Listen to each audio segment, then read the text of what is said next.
Are all sins equal in the sight of God? This is a very popular thing within evangelical theology, at least. Not there in Catholic or Eastern Orthodox theology, but Protestant evangelicalism, it seems to have grabbed a hold of this idea that all sins are equal in God's sight and made it part of an official creed of understanding that is taken in without any assumptions.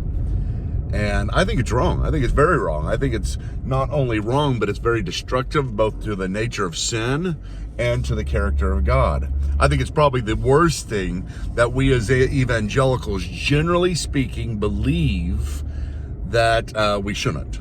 I'm not saying it's heresy, but I am saying it's very destructive in so many ways. Are all sins equal in God's sight? Well, think about it this way. First off, where do you get the idea that they're all equal in God's sight? Where'd you come up with that? It could be from James. Whenever somebody has broken a part of the law, they have broken the whole law. It could be from Matthew, where Jesus is talking about, you have heard it said, but I say to you. Those kind of reorienting statements that Christ was bringing about to the religious leaders of the day. You have heard it said that man should not commit adultery, but I say to you that everyone who looks at a woman with lust has committed adultery in his heart. Well, I mean, doesn't that say that lust itself and adultery are equal sins because it has to do with the heart and not of the sin itself? Well, no, it doesn't. As a matter of fact, I don't know how we can hold to that whenever there's so much else in the Bible that does say that some sins are worse than others. Let me give you just a small list. First, in the Old Testament, in the law, over and over again, certain things are counted as an abomination to God, while other things are not an abomination to God. And you got to understand it this way. I mean, either that is meaningless or it means something. I know that sounds elementary, but think about it. Either you get out your bottle of white out and you put it over the word abomination in the Bible because it's meaningless in our theology. We know that there's really not anything that's an abomination and something that's not abomination to God. So this becomes meaningless. Or you say that it does have meaning and it's real and that there are things that are worse than others. Well, you keep on going and you see the things in the Proverbs, which talks about the sins. We sometimes call them the deadly sins, but that's not really what they are. That's more of a Catholic mantra.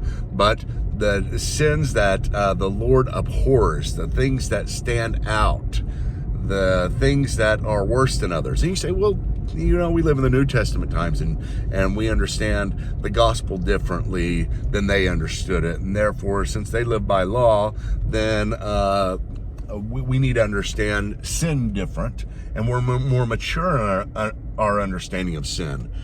And then you go to the New Testament. You listen to what Christ says and how Christ talks about it. He says, there's you strain out a gnat and swallow a camel. Well, Jesus, didn't you know, theologically speaking, there's no gnats and there's no camels. They're all the same.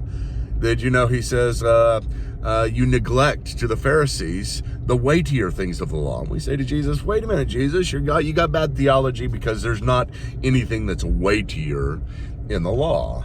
It's all the same. They all weigh the same. Well, I think probably the most significant in the New Testament, the easiest to grab a hold of and say, how do we know that all sins are not equal, is what Christ says to Pilate. Whenever Pilate has delivered him over for execution, and he says to Pilate, the one who has delivered me over to you is guilty of the greater sin. Well, there you have it. I mean, obviously, there are some sins that are greater than others. So, I mean, how do we take this? What do I mean then by this being destructive and something that hurts the nature of sin and the character of God? Well, number one, listen to this.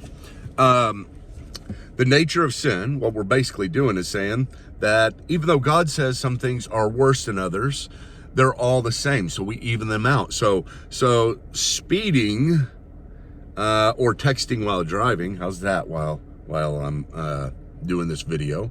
I'm not texting, but texting while driving is equally as evil as raping and murdering a 6-year-old girl.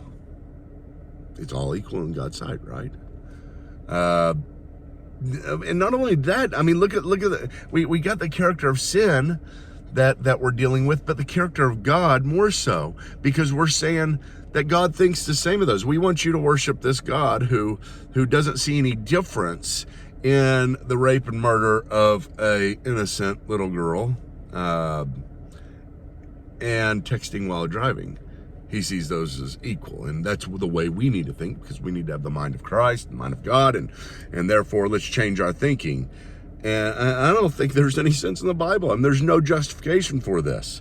The passage in Matthew chapter 6 where it says, you have heard it said, but I say to you, about adultery and about murder and so on. He's basically saying to them, you think you haven't broken the 5th and the 6th commandment by not committing adultery and not murdering. But I tell you the truth, whenever you hate and whenever you lust, you've broken those commandments. So it's just saying you've broken the commandments. It's not saying that you've broken them equally. Otherwise, go and tell people to, if they lust after someone, well, basically what you're saying to them is go ahead and commit adultery or go to the next step, because you've already crossed that line.